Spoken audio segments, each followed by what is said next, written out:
एते रस शरीर के क्या कट नाम निवास। और जब इस शरीर को, जो कि कर्मी आवे कपड़ा, ये कर्मों के रास्ते मिले हुए शरीर को जो मिला था कि भाई अब इन कर्मों का निपटारा कर, अच्छे कर्मों के जो सुख मिलने हैं वो भोग ले, माड़े कर्मों के, बुरे कर्मों की जो तेरे को कष्ट मिलने हैं, जो तेरा प्रारब्ध है, उसको भोग करके खत्म कर, नबेड़ा कर दे उसको। अपनी बैलेंस शीट को बैलेंस कर ले, ट्रायल बैलेंस को बैलेंस कर ले, किसी तरह का कोई डेबिट कोई क्रेडिट ना रह जाए। जब वो बैलेंस हो जाए, खत्म हो जाए, और उसके साथ अपना अकाउंट भर ले। किससे भर ले? अपने नाम जप से। हरि हरि हरि, वाहिगुरु वाहिगुरु, राम राम। अपने परमात्मा, अपने परमपिता परमेश्वर का नाम ले ले और उस नाम से अपने अकाउंट को भर ले। और जब तूने अपने शरीर को इतनी एडिक्शंस लगा दी, इतने रस लगा दिए, और तू इतना भरा हुआ है जितने रसों का अभी तक उन्होंने जिक्र किया है, तो वहां क्या कट नाम निवास।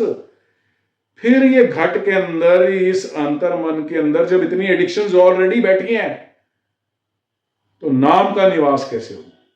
उस परम पिता परमेश्वर के नाम को तू कैसे जपेगा? उसका निवास तेरे अंदर कैसे होगा? ये बता तू मुझे। अब महाराज के सवाल का जवाब दीजिए।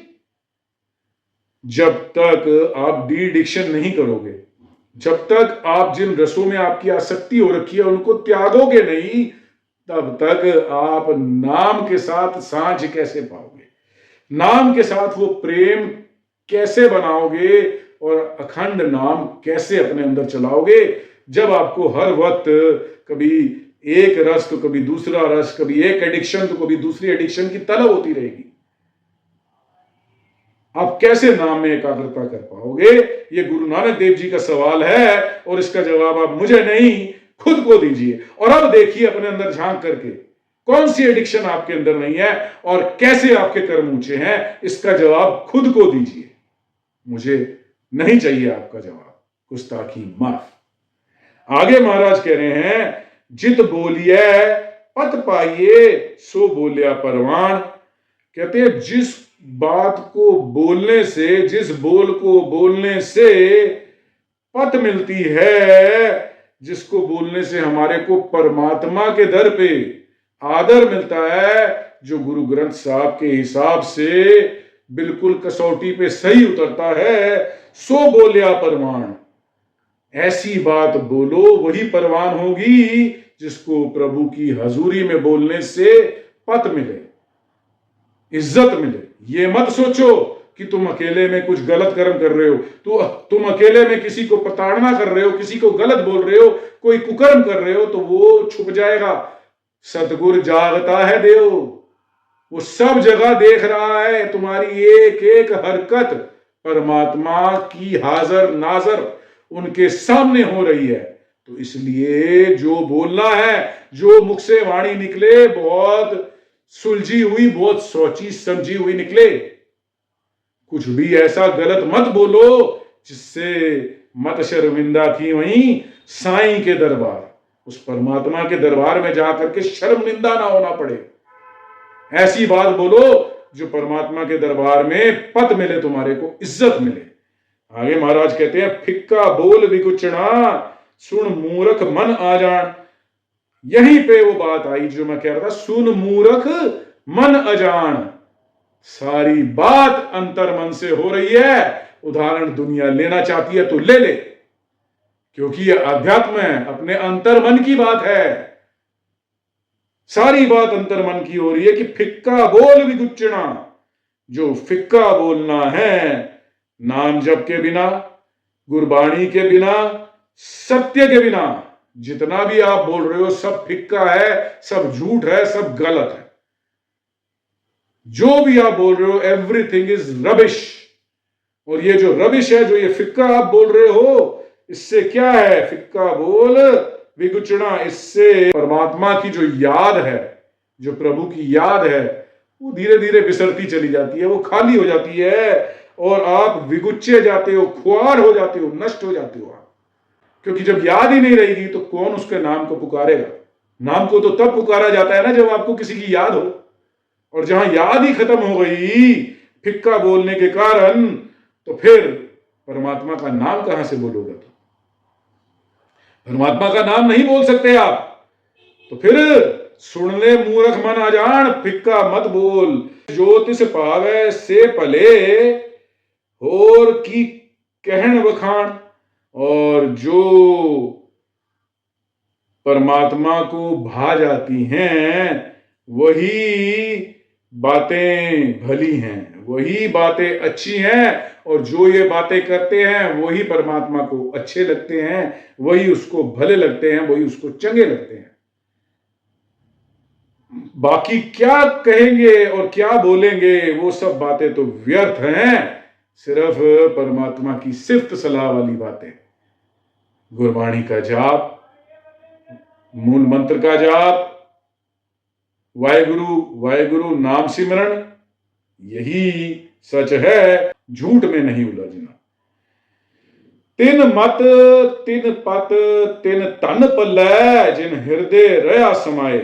महाराज कहते हैं जिनके हृदय में परम पिता परमेश्वर समा गया, उसका नाम समा गया है और वो चल रहा है, तो उनके पास मत, उनके पास अकल, उनके पास ब्रेन्स, उनके पल्ले है।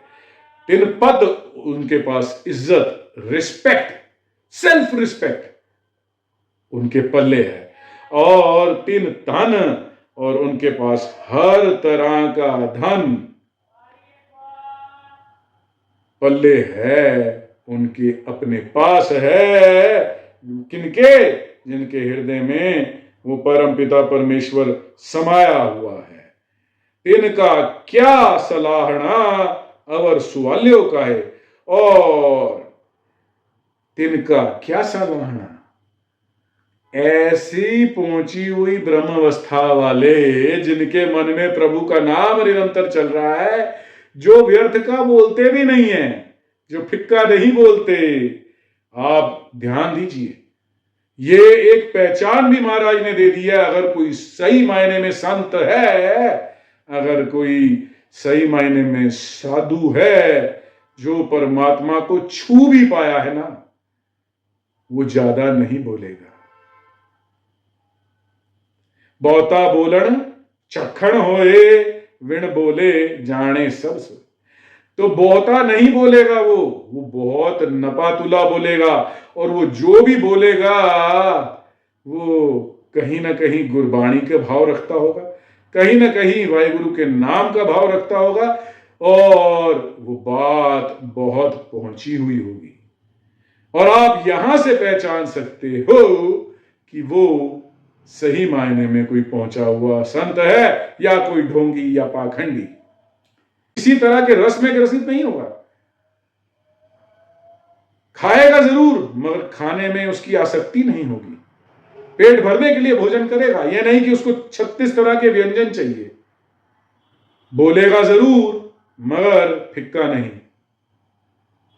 सिफ्त सलाह करेगा मगर परम पिता परमेश्वर की अपनी नहीं। ऐसा अगर कोई मिल जाए तो पहचान जाना कि यही असली साधु है, यही असली संत है। तो और अगर ऐसा कोई मिल गया तो फिर तिनका क्या सालाना अवर स्वाल्यों का है। उनकी हम क्या सिफत सलाह करें, जो ऐसे मार्ग पे पहुंच गए, जिन्होंने प्रभु को छू लिया, जिन्होंने प्रभु को प्राप्त कर लिया। अवर स्वाल्यों का सिफत सलाह आखिर की भी कैसे जा सकती है? शब्दों में उनका व्याख्यान नहीं किया जाता, क्योंकि वो तो हरि रूप हो गए, प्रभु को छुआ और प्रभु जैसे हो गए। जैसे पारस जो है वो चाहे उसको लोहा छू जाए वो सोना कर देती है उसको भी।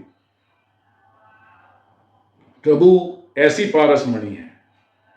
नानक नदरी बाहरे राचे दान न नाए। नानक कह रहे हैं उस परमात्मा की नदर, उस परमात्मा की नजर, उसकी कृपा, उसकी रहमत के अगर मिलते हुए इंसान नाम से जुड़ जाए तो उसकी गत होती है, और नहीं तो नानक नदरी बाहरे, जो उससे बाहर रह गए, राचे दान न नाए, वो फिर दुनिया भर के धन पदार्थों में ही मस्त रह जाएंगे और इस माया के जाल में ही विचरते रह जाएंगे। उनका फिर ना तो उनकी मुक्ति संभव है, ना उनका छुटकारा संभव है। वो जैसे आए वैसे चले गए और फिर अगले जन्मों में, अगले गेड़ों में अपना विचरण करते हुए आगे बढ़ गए। इसलिए अगर आप कहीं कुछ अच्छा कर्म कर भी रहे हो तो अपने मन में मैं मत आने दो कि मैंने अच्छा कर्म किया। ये हम है, ये अहंकार है, इससे बच के रहो। यही तो माया का फांस है।